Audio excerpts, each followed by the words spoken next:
The fact of the matter is, whether you've been in network marketing for years or just a few days, your family and friends have seen your opportunity and your phone is, as we call it, burnt. If you're anything like me, that's a scary thought. So the big question is, how do entrepreneurs like us, who love the network marketing profession, who no longer want to be that guy, and are tired of convincing people during uncomfortable let's get coffee meetings where they say, what's this all about? How do we market in a way that aligns us with our dream clients and expands our network of upfront and transparent professionals, allowing us to get our time back, our families back, and gain a real passive asset? People like us who value impact over income, we deserve to see our visions once and for all. Join me in this podcast where we'll uncover just how to do that. My name is Eric Sablon. Welcome to Burnt Phone Marketing. Welcome to the podcast. This is Eric Sablon with Burnt Phone Marketing. I'm so excited to share the interview with you today with Jennifer Christensen. Jennifer is the owner of Beacon Media in Anchorage, Alaska, one of the premier social media and media agencies in Alaska, and they are making a push to go national. So I'd just like to welcome her to the show. Welcome, Jennifer.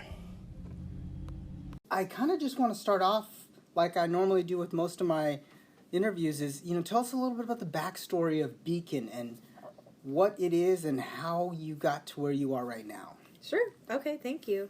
So my background is like you, so very much in the sales side of things. And I had an opportunity. I was kind of maxed out in a corporate sales career in my late 30s, and I had an opportunity to join a startup online news site.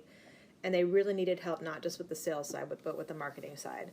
So really trial by fire is how I learned. I remember searching back at this time, so this is like 2008, I think it was. And I was searching online for social media courses and online marketing and all of that, and realizing like I just needed to get a really quick education. And at that point, there was only one college in the U.S. that was even giving certifications. It was the University of San Francisco. So I dove in and started learning that way, and what I realized by the time I finished that was that really the best education was happening so rapidly online and following other people, influencers who were already starting to make their mark, that was how I was going to need to learn from now on. So it's just such a rapidly changing industry. So from there, I left that position after 3 years and had really built up the sales funnel there and the marketing for that company. And I decided to go on my own. So it was exciting. And scary. Yeah, a little scary.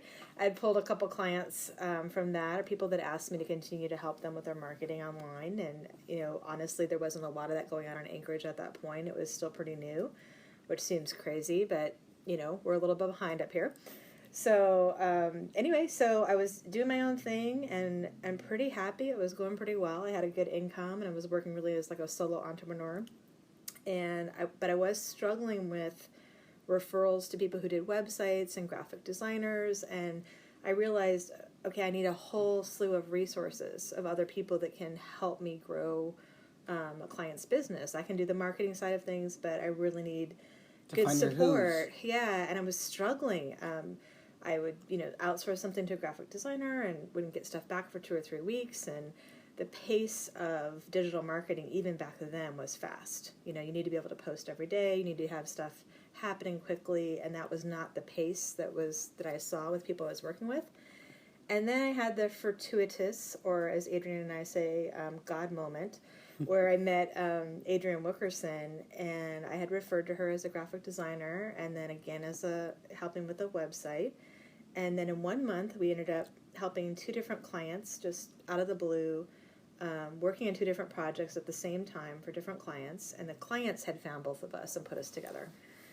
And we realized there was something to this, that we worked really well together. We kind of had the 2 sides of the coin, so she had the more design background, and I had the more marketing background. And I say that, like I told you, it was a sales background, but I had learned the marketing on the go.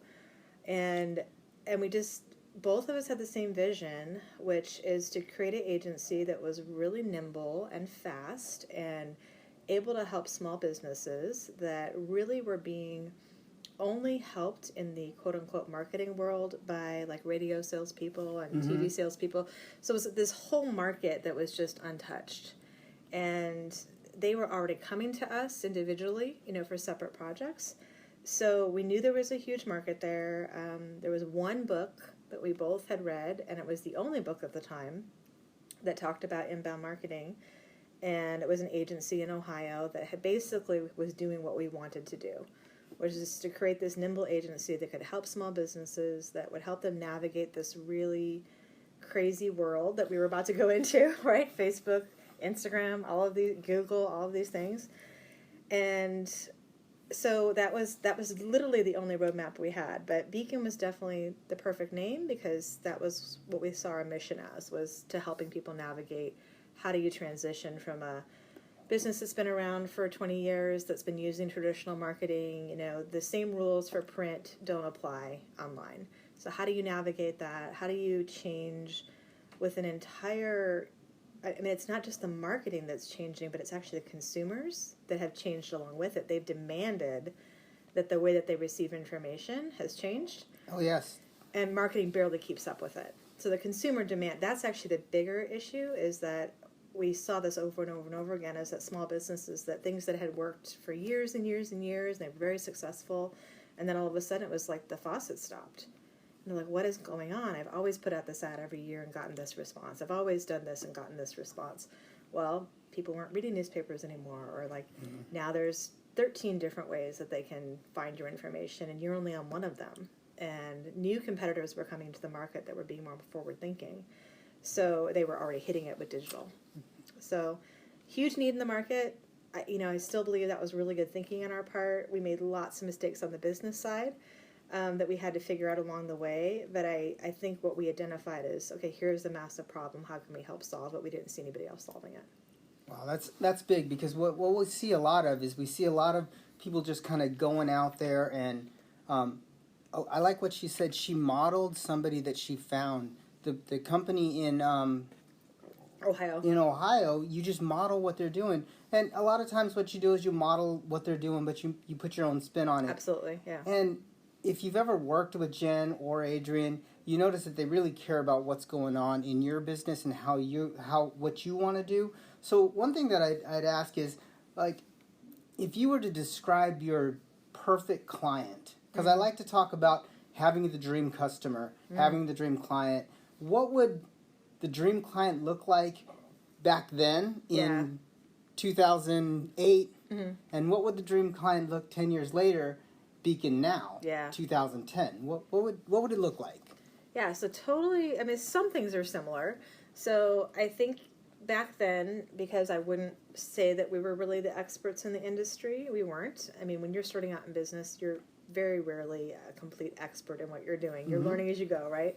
So our ideal clients in the beginning were clients that were probably, smaller on scale than who we're dealing with now. So smaller businesses were willing to take a small risk to basically learn with us, and we were like 1 to 2 steps ahead of them. Right. So learn with us how to transition themselves from being only traditional print, TV, radio marketing to online. We taught a lot of classes in the beginning. We did a lot of education pieces because literally we were learning right at the same pace. Or we always try to stay 1 to 2 steps ahead of all of our clients, and that's where we positioned ourselves. So back then, the ideal client was somebody who was forward-thinking, who was looking at the market. They were reading the signs and going, okay, things are changing. Brick and mortar isn't going to be where it's at forever.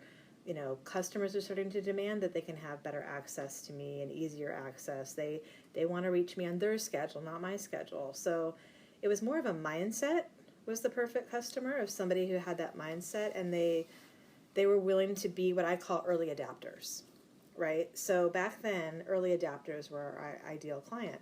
So sometimes it was startups, sometimes it was, your small mom and pop retail business, HVAC companies. Back then, it actually feels like it mattered less who the company was and the mindset of the owner. If they fit that mold what you were looking for, with forward thinking and wanting to grow the business and wanting to put the work in and wanting to, let's be honest, wanting to try something that wasn't the norm. Yeah, they wanted to beat their competitors to market, and some of them are massive successes today, I believe. And they would say, RPM's a great example. They did exactly that. They beat all of their other property managers to market by like 3 years. So, we already had a massive social media following by the time the competitors kind of even realized, wait, what's going on? What's going on? Yeah. We had a good social media following. They had a really good website that was interactive, that allowed people to communicate online, kind of like pre-chat box type stuff. They had tons of Google ratings. And this is, it was like one day their competitors woke up and said, wait a minute, like, why are they number one on Google everywhere? And it's a new company. So I can look back and see, like, people that were really willing to not just be an early adopter, but actually walk it out and say, okay, I'm not going to give up, even though the payoff isn't immediate. They've all become really successful businesses, which is awesome. So our ideal client today is different. Our ideal client today, just because we're a much more established company, and we have much more depth to us. So we basically have positioned ourselves now to be where we have multiple experts within the company. So we have experts on Facebook ads, experts on web, experts on podcast and video, experts on Google AdWords, all certified. So the way we positioned it is that you can come to us for just one service, or you can come to us for all of it. But now that we're at the expert level, it more is that client that's kind of a mid-level company. And what I mean by mid-level is somewhere between probably, $750,000 to $10 million. So they're a little bit more established. It's no longer being an early adapter to do social media and be online and have a good presence. Now you're just kind of behind if you haven't started that. So I'd say we're in that middle range. But we still have definitely purposed to, if I said 10 million at the top, and it doesn't mean we don't have clients that are bigger than that, because we do. We have a couple, and we have a couple that are under that as well. But again, it's more, do they fit the other parts of the mindset criteria? So like, let's say we have a startup we're working with right now, and the reason that's working is because she is aggressively expanding, and you know who I'm talking about, and she's going to be $1 million business in a very, very short period of time. So that that makes sense for her to pay us to do the work that's going to get her there, right? Because she's willing to invest in that. And then the companies that we have that are larger generally will utilize us through a marketing director at the company. So they already have a marketing director there, and they're using us for our expertise. So no way the marketing director can be an expert in Facebook ads or expert in Google ads. So they need a company they can trust to say, okay, we need you to execute these pieces. But that middle group, it's amazing. They just trust us. And I'm so incredibly grateful for that. I feel like that is something I have longed for years. To be a digital marketing company that clients day in and day out trust us, that they know we have their back, they know we're looking out for them, we're watching their presence online, we're making sure that their ads are top notch, that they're getting a great return on their investment, that the leads way more than outweigh what they're spending with us. Our attrition rate's gone to almost zero, which That's is awesome. Unbelievable. Yeah, it definitely was not that way 3 years ago. So that tells me we are not only servicing them well, but they feel it. They feel that we're doing all those things well. So it's not just about how much money they make as a company, but I think, when companies kind of hit above that million mark, they usually have a level of stability, not always. That means, okay, now I can not do everything myself, and I can start outsourcing, to experts in different areas. And one thing that I found is that outsourcing is definitely the key to, and we talked about it in a couple of podcasts a while back. I like to tell people you want to be able to outsource what you're not good at. Outsource when it hurts. So if you think about it as what Jen said, is she has a social marketing, a social media, Facebook ads. She has those people. And you need to find those people. As a listener, you need to find those people, because yes, you can spend a bunch of money on Facebook, and yes, you can spend you could try your best to use Canva or whatever the thing is, the free things to create your logo. And let's be honest, your logo doesn't make money, so you should really focus on those things that are making you money, driving the business. Really, one of the big things that I tell people is you got to outsource the items that aren't really making money, but that are professional, could do it quicker, faster, and more effective. And Beacon can do that for you. Hands down, they can do that for you. Yeah, we've had clients that are even like coming out of like a solo entrepreneur thing, and they recognize, okay, I want to grow my business faster, and if I invest in hiring you guys to do Facebook ads or Google AdWords, yeah, it's going to cost me $1,000 to $2,000 a month, and that's a lot for someone who's just starting out. I get that. And then I'm going to focus hardcore on my sales, or whatever it is. Then I'm going to hire a bookkeeper over here and this person over here. Those people they're making those decisions. It feels really risky, but when you look at the alternative, so you just grow slow and it's painful and you don't do it well. And I've learned those lessons when we didn't hire the right people or we thought we could get by cheap. Now, I will say this, we are definitely, I don't want to scare anybody away and think that they have to hire an agency to do that. You can absolutely find a good freelancer. It's just going to take you more time. You're going to have to interview a lot of people, do your due diligence, but there are freelancers out there that are going to be less expensive than us. And because you're working one-on-one, you're not working with a larger business, and you can get good results. So it doesn't always have to be all or nothing. Right. But my advice to you would be, and this is strictly from where I've made tons of mistakes myself, is that don't go cheap just for the sake of going cheap. If you can find a better value that fits where you're at now, go for it. But do your due diligence, interview. Even if you hire somebody overseas, that's okay. But just make sure that they have the reviews, the backup, and then test them. Yeah. I did a lot with a company called Fiverr. Yeah. And it's not $5 anymore, so No, just know not. it's not $5 Yeah, anymore. it's not going to happen that way. So the thing that I want to talk to you a little bit about is you understand marketing. You came from a sales career. You understand marketing. You've taken digital marketing to the next level. You've become an expert. What would you say the biggest difference between sales? Because a lot of good salespeople go out and in our industry and in many industries, they go out there and they burn themselves out and they can sell. They can sell really, really well. Sure. They can't market. Right. And they can't build a culture and they can't do those kind of things. So what would you say for a great salesperson that could go out and close deals and close deals and close deals? What would you say is the difference between sales and marketing? And then the next question is going to be, what is your one way that you could try to integrate that as?